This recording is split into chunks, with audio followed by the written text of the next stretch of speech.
పెళ్ళైనా పండగైనా వేడుక ఏదైనా పట్టుచీరల ప్రత్యేక వేదిక వారాహి సిల్క్స్. నమస్తే రమ్మగారు. నమస్తే జయ. రమ్మగారు, సప్త చిరంజీవుల్లో వ్యాసుల వారి గురించి చెప్పుకున్నాం. నేనైతే మర్చిపోలేకపోతున్నాను రమ్మగారు. అద్భుతమైన కథ ఆయన గురించి. అవును.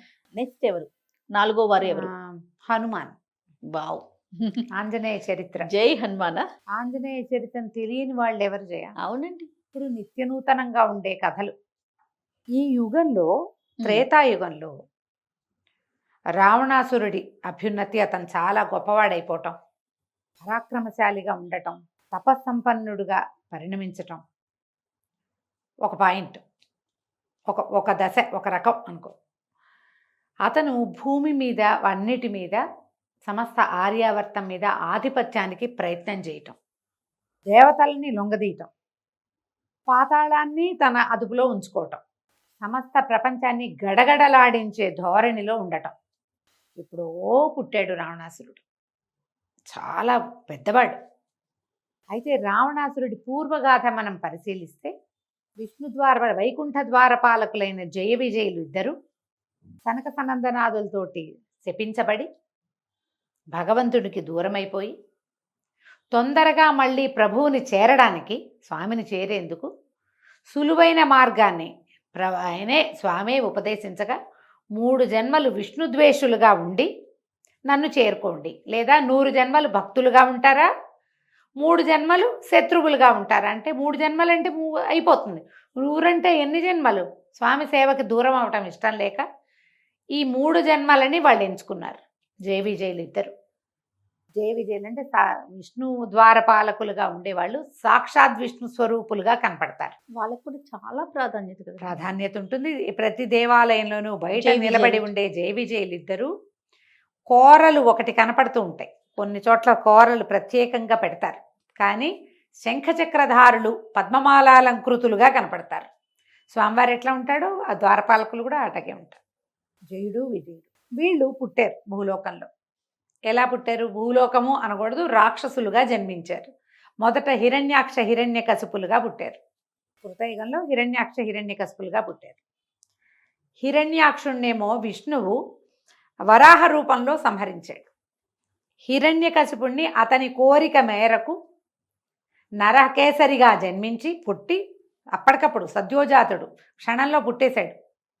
అతనికి ఎలాంటి మరణం సంభవించాలని హిరణ్యకశిపుడు కోరుకున్నాడో అదే స్వరూపం కలిగిన ఒక ప్రత్యేకమైన స్వరూపంలో భగవంతుడు తనని తాను సృజించుకుని వచ్చాడు.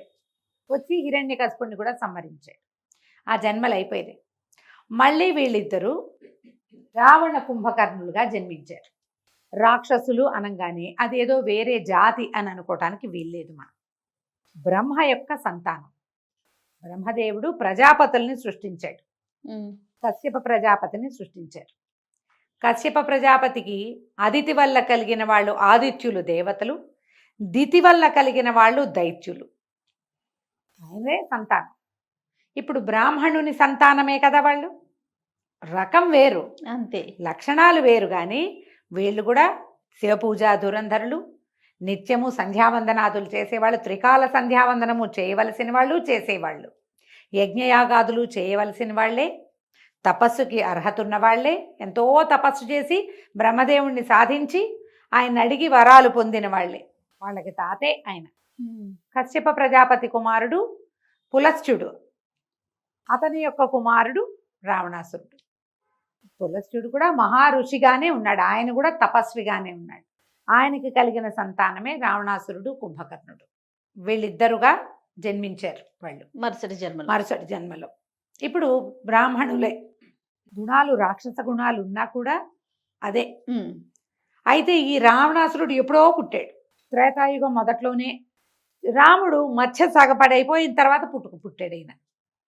ఈతనిని సంహరించటానికి అతని పాపం పండేదాకా వేచి ఉండి, అతను ఇంకా సంహరించదగిన కాలం సమీపిస్తోంది అని అనుకున్న తర్వాత దేవతలందరూ విష్ణువుని ప్రార్థించి, తండ్రి ఇక నువ్వు ఆసన్నమైంది, సమయం ఆసన్నమైంది, భూలోకంలో నువ్వు జన్మించాలి. ఎందుకంటే రావణాసురుడు అడిగింది వరం ఏమిటి? నరవానరుల వల్ల తప్ప ఎవ్వరి వల్ల మరణం లేకుండా వరం పొందాడు. నరులు వానరులు వీళ్ళిద్దరి వల్లే భయం. వాళ్ళు చాలా కేవలమైన వాళ్ళు. వానరం శాఖామృగం, దాంతో నాకు వచ్చిన సమస్య లేదు. నరులతోటి అసలు లేదు. నరులు బలహీనులు, ఒక జీవితం కొంత మాటకే ఉన్నవాళ్ళు, తపస్సులు కూడా మా అంత వాళ్ళు చేయలేరు. కాబట్టి నరుల వల్ల నాకు భయం లేకుండా, అది నాకేమీ లేదు, అతని వల్ల భయం లేదు. వాళ్ళని చూసి నేను భయపడను. వాళ్ళు తప్ప ఇంకెవరు నన్ను చంపకుండా వరం పొందాడు. అందుకని భగవంతుడు ఏం చేశాడు, నరుడుగా జన్మించటానికి పూనుకున్నాడు. సంపూర్ణ మానవావతారంగా జన్మించాడు. తను జన్మిస్తూ తనతో పాటుగా దేవతలందరినీ కూడా భూలోకంలో జన్మించమన్నాడు. అందుకని ఏం చేశారు, దేవతలందరూ అప్సరసల వలన రకరకాల సంతానాన్ని పొందారు. వానరులుగాను, తర్వాతేమో ఎలుగుబంట్లు వృక్ష జాతిగాను పుట్టారు. కోతులు, కొండముచ్చలు, ఎలుగుబంట్లు, ఇవన్నీ దేవత సంతతి. అందరూ దేవతల సంతానమే.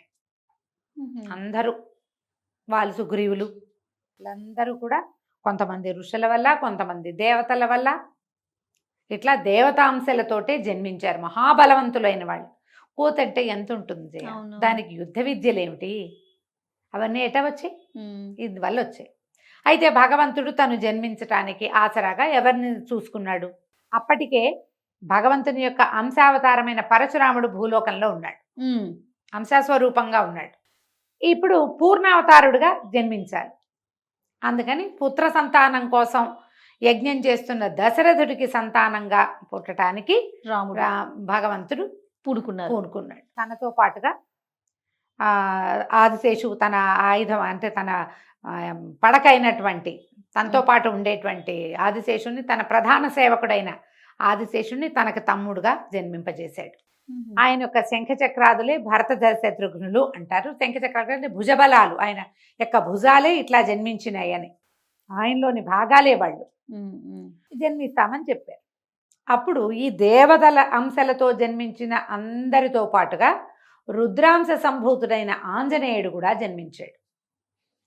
ఈ రుద్రాంశని ఎవరి వల్ల కలుగుతాడు అంటే ఈ వాయువు వల్ల కలిగేలాగా ఏర్పరిచారు. అవడానికి రుద్రాంశ, కానీ రుద్రుడి వల్లనే కలగలేదు. ఆయన వాయువు వల్ల అంజనాదేవికి కలిగాడు. వాయుదేవుడి వరం వల్ల పుట్టాడు. కేసరి అనే ఒక వానర రాజుకు భార్య అంజన. ఆమె పుత్ర సంతానం కోసం తపస్సు చేస్తుంటే వాయుదేవుడు ఆమెను కరుణించాడు. ఆమెకి సంతానంగా ఆంజనేయుడు కలిగాడు. పరమ బలవంతుడు పుట్టుకతోటి. తండ్రి కేసరి ఆయన వానరరాజు కాబట్టి వానర స్వరూపంలోనే కలిగాడట ఆయన. ఇప్పుడు ఆంజనేయుడు వానరుడు ఎలా అయ్యాడంటే అలాగే ఇప్పుడు వీళ్ళు నిలబెట్టదలుచుకుంది ఏమిటి, రావణాసురుడికి ఎదురుగా నిలబెట్టాలి. అవును. ఆ నిలబెట్టేటప్పుడు మరి స్వరూపం అతను ఎవరి వల్ల తనకి భయం లేదు, నేను నాకు నమ్మకం లేదు వాళ్ళ మీద, వాళ్ళు చాలా కేవలమైన వాళ్ళు అని ఎవరినన్నాడో అలాంటి స్వరూపంలోనే వీళ్ళని పుట్టించారు. ఒకరు మానవ రూపంలో, ఒకరేమో వానర రూపంలో. అప్పుడు ఈ రుద్రాంశ సంభూతుడైనటువంటి ఆంజనేయుడు ఈ అంజనాదేవికి కుమారుడుగా కలిగాడు. ఎంతో బలవంతుడైన కుమారుడు. ఊయల్లో పడుకోబెడితే ఈ కథ విశేషంగా చెప్పుకుంటారు. పాలార్క బింబాన్ని ఫలమని భ్రమసిన ఆలరి చేతల హనుమంత అని మనకి హనుమాచార్యుల వారి కీర్తన కూడా. ఈ ఉదయిస్తున్న సూర్యబింబాన్ని చూసి అదేదో పండుగ భ్రమపడి సూర్యబింబం వైపుకి పరిగెత్తాడు, ఎగిరాడు. ఎగిరేసరికల్లా ఈ బింబాన్ని మింగబోతున్నాడన్న అనుమానంతో ఇంద్రుడు ఏం చేశాడట, వజ్రాయుధంతో తోశాడు. అది మొహం మీద తగిలింది, దవడకి తగిలింది. ఇక్కడ పడిపోయాడు, కిందకి పడిపోయి స్పృహ పోయింది. జీవించి ఉన్నట్టుగా లేదు. ఎప్పుడైతే తన అంశ సంభూతుడైనటువంటి కుమారుడు ఇట్లా నేలను పడిపోయాడో ఆంజనేయుడు మన వాయుదేవుడికి విపరీతమైన కోపం వచ్చిందట. నా అంశ వల్ల జన్మించిన వాడు ఇంద్రుడు ఇట్లా నా తోటివాడు కదా, ఇంత పని చేశాడని గాలి స్తంభించిపోయింది. అప్పుడు వాయుదేవుణ్ణి సంతోషపెట్టడానికి బ్రహ్మాది దేవతలంతా వచ్చి ఈ పడిపోయిన కుమారుణ్ణి లేవదీసి అతన్ని స్వస్థత పరిచి అనేక వరాలు ఇచ్చారు. బ్రహ్మదేవుడు చిరంజీవిగా భవిష్యత్ బ్రహ్మగా ఈయన్ని ఆశీర్వదించాడు ఆ బాలుణ్ణి. ఈ మొహం మీద దెబ్బ తగిలింది కదా, అది దవడ కొంచెం వాచినట్టయిందట. ఆ హనుమంతుడు అనే పేరు అదే. వాచిన దవడ కలిగిన వాడు, పెద్దదైపోయింది మొహం, అందుకే హనుమంతుడు అంటారు. ఇంకెవరికి లేదా పేరు. ఈ కుమారుడికి అనేక వరాలు ఇచ్చారు. ఏ సూర్యుడిని మింగటానికి ఈయన వెళ్ళాడో పైకి, అదే సూర్యుడు ఇతనికి సమస్త వేదాలు నేర్పడానికి, శాస్త్రం చదివించడానికి, గురువుగా ఉండటానికి ఒప్పుకున్నాడు. పరమ బలవంతుడు, అతి బలవంతుడు. అతి బలవంతుడు, విశేషమైన శక్తులు. చిన్నతనంలో చిన్నపిల్లలకి అన్ని శక్తులు ఇస్తే వాళ్ళకి ఏం తెలుస్తుంది? ఈయన చదువుకోవటానికి సూర్యుడి దగ్గర దీని మీద నిలబడి ఇట్లా పొడుగ్గా నిలబడి సూర్యుడితో పాటు తిరుగుతూ చదువుకునేవాడు. అంత బలవంతుడు. అయితే ఈ చిన్నతనం వల్ల ఎక్కువ అల్లరి చేసేవాడు. అల్లరి చేస్తుంటే ఋషులు ఏమన్నారు, శక్తి మర్చిపో, నువ్వు నీకు చాలా శక్తి ఉంది కానీ అది నీకు గుర్తుండదు. ఎవరైనా గుర్తు చేస్తేనే నీ శక్తి నీకు గుర్తొస్తుంది. అప్పటి వరకు నీ శక్తిని నువ్వు మర్చిపోతావని ఆయన శాపం కాదు, ఒక వరం అనుకోవాలి, ఒక ఆజ్ఞ. శక్తిని మర్చిపోయాడు. మృదు స్వభావిగా ఉండేవాడు. మామూలుగా ఆంజనేయ స్వామికి ప్రత్యేకంగా ఒక శ్లోకం చెప్తారు. బుద్ధిర్బలం యశోధైర్యం నిర్భయత్వం అరోగత అజాడ్యం వాక్పటుత్వంచ హనుమత్ స్మరణాత్ భవేత్. ఆంజనేయుడిని స్మరిస్తేనే బుద్ధి బలము, యశస్సు ధైర్యము, నిర్భయత్వము, అరోగత, అజాడ్యత్వంతో పాటు వాక్పటుత్వం కూడా ఆంజనేయ స్మరణ వల్ల వస్తుంది. ఎందుకంటే అవన్నీ గుణాలు ఆయనకున్నాయి. బుద్ధిమంతుడు, బలశాలి, యశస్సు ఆయనకి లభించినంత మహాభక్తుడన్న కీర్తి లభించిన వాడు ప్రపంచంలో ఇంకొకడు లేడు. అవును. ఇప్పుడు గరుత్మంతుడు విష్ణువుని అనుసరించే ఉన్నాడు. అవును. కానీ గరుడ గర్వభంగం కథలున్నాయి. ఆయన ఏదో ఒక దశలో ఆయన గర్వించి అదుపు చేయబడ్డాడు. మహాభక్తుడే గరుత్మంతుడు. స్వామి సేవకుడుగానే ఉన్నాడు, వాహనంగానే ఉన్నాడు. కానీ ఆంజనేయ స్వామికి ఆ గుణం లేదు. పరమభక్తుడుగా ఉన్నాడు భగవంతుడి పట్ల. అతి విధేయంగా ఉన్నాడు. ఎంత విధేయంగా ఉన్నాడంటే, నువ్వు రామా అంటే ఎవడు రామా అన్నా వాడి పక్కన నిలబడేంత విధేయత. అలాంటి భక్తుడే లేదు లోకంలో. భగవంతుణ్ణి భక్తుణ్ణి ఇద్దరిని పూజించే అవకాశం కేవలం రాముల వారికి ఆంజనేయ స్వామికి ఉంటుంది. అలాంటి భక్త శిఖామణి ఇంకొకటి లేడు చరిత్రలో. పరమ అమిత బలవంతుడు, అమిత ధైర్యశాలి, అమిత సాహసి, అమిత వినయవంతుడు కూడా. అవన్నీ ఉన్నవాడికి వినయం ఉండదు చూడు. ఇవన్నీ ఉన్న వాళ్ళకి చక్కగా మాట్లాడటం, జాగ్రత్తగా మాట్లాడడం, అవి ఎట్లా వస్తే దురుసొచ్చేస్తుంది మాట. బలశాలి అయిన వాడు వినయవంతుడుగా ఉన్నట్టు కనపడదు అసలు చరిత్ర. అలాంటి ప్రత్యేకమైన విశేషమైన వ్యతిరేక లక్షణాలు కలిగి ఉన్నవాడు ఆంజనేయుడు. అన్ని సందర్భాల్లోనూ కనపడతాయి మనకి. రామాయణం తీసుకుంటే సుందరకాండ పరమాద్భుత కాండ. రామాయణంలో 2 ప్రత్యేక ఘట్టాలు అందరూ ప్రపంచంలో ప్రతి వాళ్ళు పారాయణ చేయాలనుకుంటారు. చాలా పవర్ఫుల్గా చెప్తారు. ఒకటి సుందరకాండ, రెండోది ఆదిత్య హృదయం. ఈ 2 మనం చెప్పుకుంటాం కదా. అవునండి. సుందరకాండ చదివితే ఎన్ని సమస్యలైనా తీరుతాయి. సుందరకాండలో ప్రత్యేకంగా చెప్పబడిన ఘట్టం ఏమిటి? హనుమ వెళ్ళి సీతాదేవిని చూసి రావటం.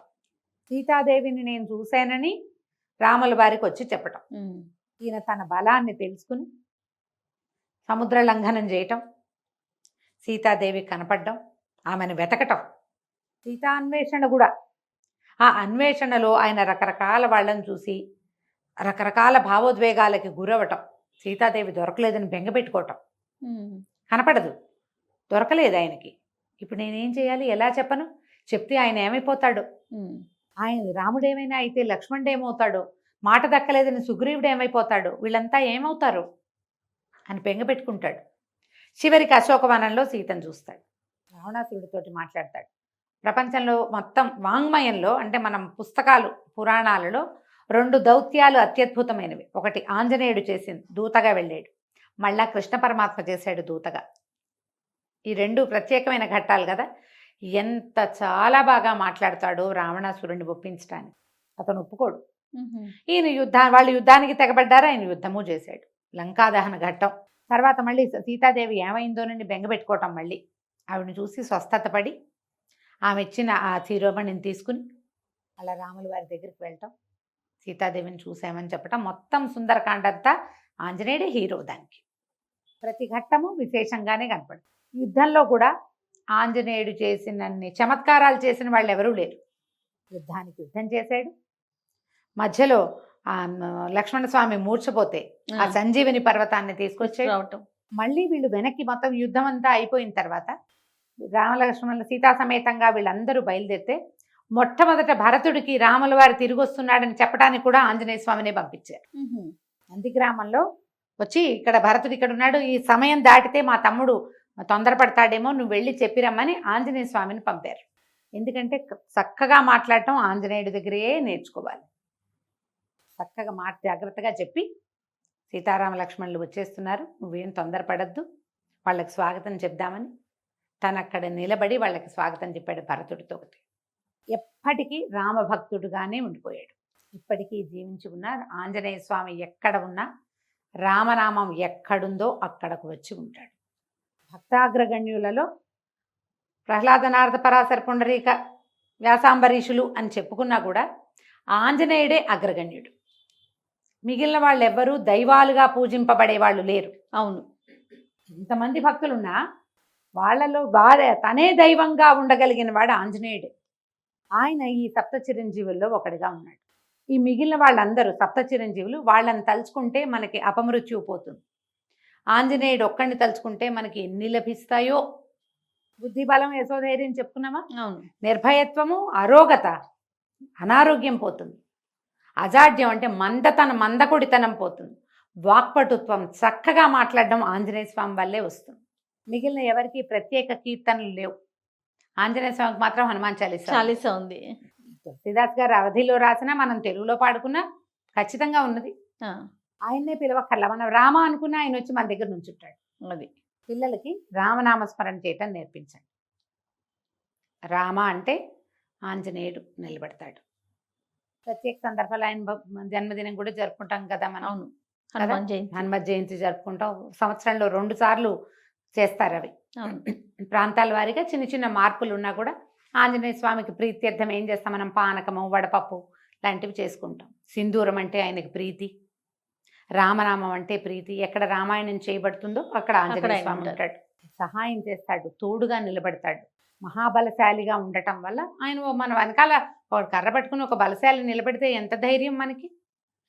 భావనలోనే ఉన్నది ఇదంతా. అవునండి. ఈ సప్త చిరంజీవుల్లో ప్రత్యేకమైన స్థానం మనం ఆంజనేయ స్వామికి ఇవ్వాలి. ఆంజనేయుడు, హనుమంతుడు కాకుండా స్వామి పైగా రకరకాల స్వరూపాల్లో మనకి దర్శనమిస్తాడు. దాసాంజనేయుడుగా, భక్తాంజనేయుడుగా, సంజీవరాయుడుగా రకరకాల స్వరూపాల్లో కనిపిస్తాడు కదా. ఈ అన్ని స్వరూపాలలో ఉన్న పంచముఖ ఆంజనేయ స్వామిగా 5 ముఖాలు కలిగి ఉన్నట్టుగా ఏ స్వరూపంలో మనం ఆంజనేయ ధ్యానం చేసినా కూడా మనకి అనారోగ్యం తొలగిపోతుంది, యశస్సు, కీర్తి అన్నీ పెరుగుతాయి. జై హనుమాన్. అంతే. నమస్తే. నమస్తే.